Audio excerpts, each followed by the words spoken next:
YourOnRamp, a place for professional women to connect, learn, and discover, is pleased to present an interview with Karen Quinn, mother, on-ramper, and author of the Ivy Chronicles and Wife in the Fast Lane. Wrote the Ivy Chronicles, and this is a story of a woman who loses her big corporate job, and she decides to reinvent herself, and she starts a business helping families get their kids into private school. So it's a very autobiographical. What advice do you have for other women who are looking to make a career change?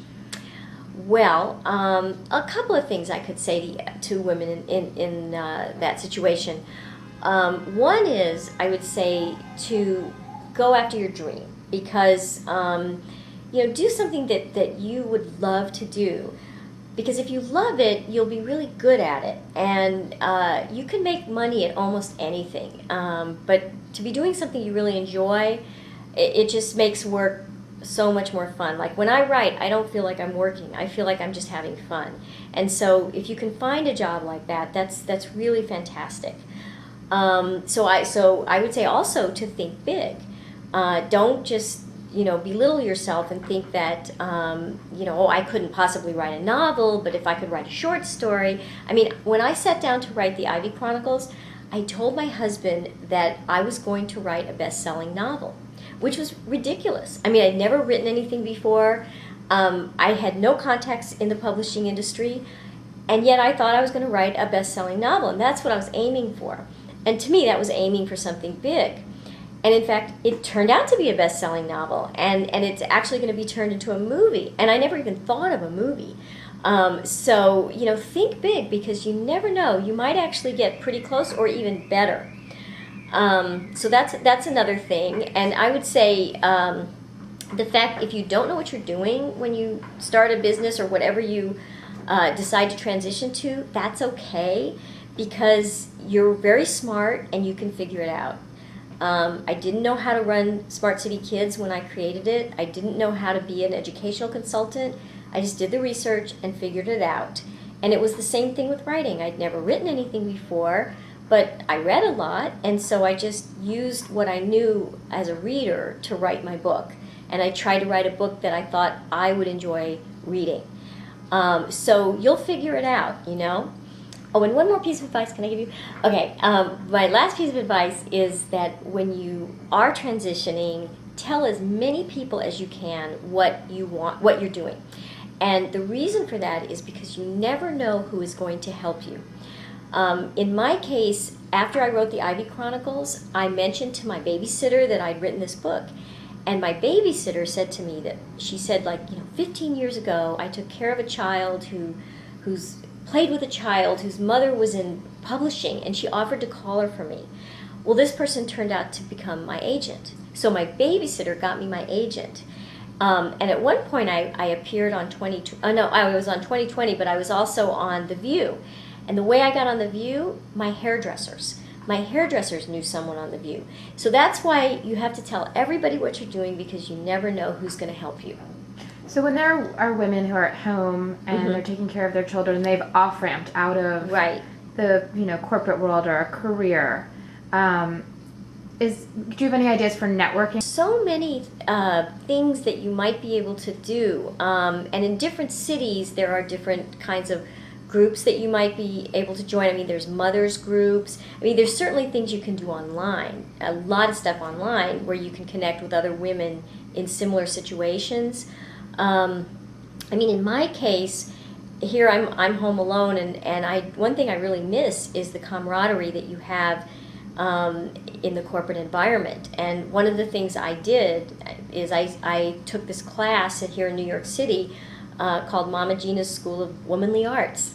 And I've met all these women who are really amazing through that organization. So whatever the organization is where you are, that looks like fun to you, join it, and it's a great way to network.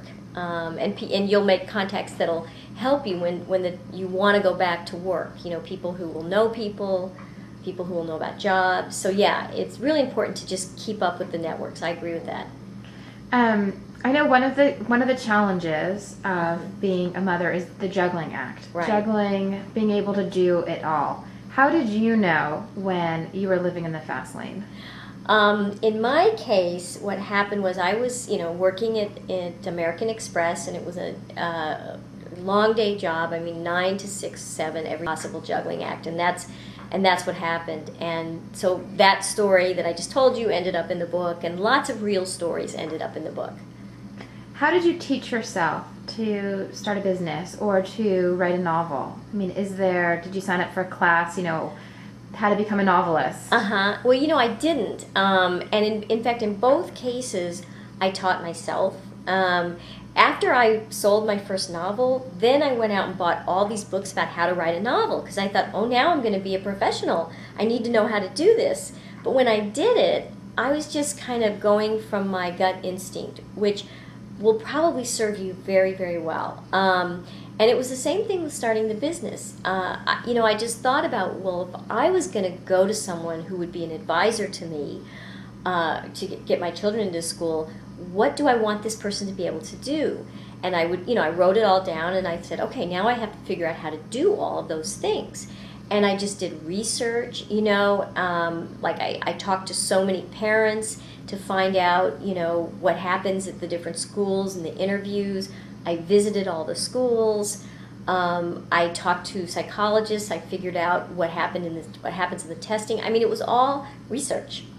And I just turned myself into an expert. And so that's why I always say to people, you don't have to know what you're doing, because you can definitely figure it out. What's more challenging, working from home or corporate America? Well, that's a really good question. When I was in corporate America, I would have said to you, working at home just sounds so wonderful, because you don't have to get dressed every day, no commuting, all of that.